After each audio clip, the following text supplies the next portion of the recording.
আসসালামু আলাইকুম রহমতুল্লাহি ওয়া বারাকাতুহু।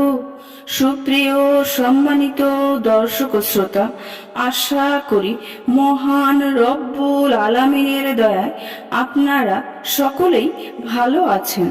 সুপ্রিয় সম্মানিত দর্শক শ্রোতা, আজকে হযরত উসমান রাদিয়াল্লাহু তাআলা আনহু থেকে একটি ঘটনা বর্ণনা করব। ঘটনার শিরোনাম হচ্ছে সোনার মানব যারা।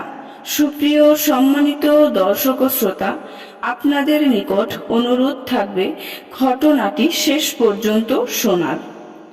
তখন হযরত আবু সুফিয়ান রাদিয়াল্লাহু তাআলা আনহুর ছেলে হযরত উতবা ছিলেন তায়েফের গভর্নর।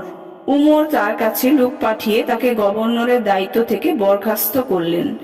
এই ঘটনার কিছুদিন পর হযরত উমর রাদিয়াল্লাহু আনহুর সঙ্গে রাস্তায় উতবার দেখা হলো। উমর রাদিয়াল্লাহু আনহু তার কাছে 30,000 দিরহাম পেলেন। উমর রাদিয়াল্লাহু আনহু তাকে এই সম্পদ কোথায় পেয়েছো জিজ্ঞেস করলে তিনি বললেন, এই সম্পদ না আপনার আর না তা কোনো মিসকিনদের। এটা আমি আমার ক্রয়কৃত জমিতে পেয়েছি। হযরত ওমর রাদিয়াল্লাহু আনহু বললেন, আমাদের কর্মকর্তাদের মধ্যে কেউ যদি এভাবে কোনো সম্পদ পায় তাহলে সেটা বাইতুল মালে জমা দিয়ে দেওয়া হবে।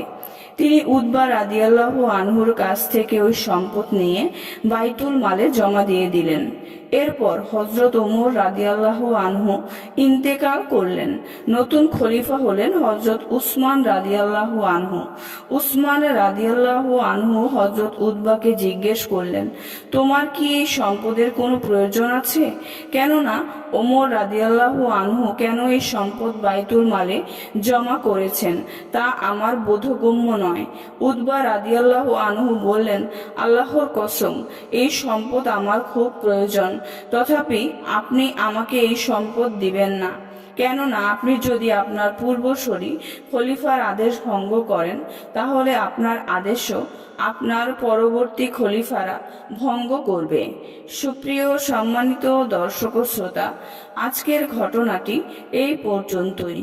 ঘটনাটি যদি ভালো লেগে থাকে অবশ্যই চ্যানেলটি সাবস্ক্রাইব করবেন, লাইক করবেন, কমেন্ট করবেন এবং বেশি বেশি শেয়ার করে দিবেন। সবাই ভালো থাকবেন। আল্লাহ হাফেজ।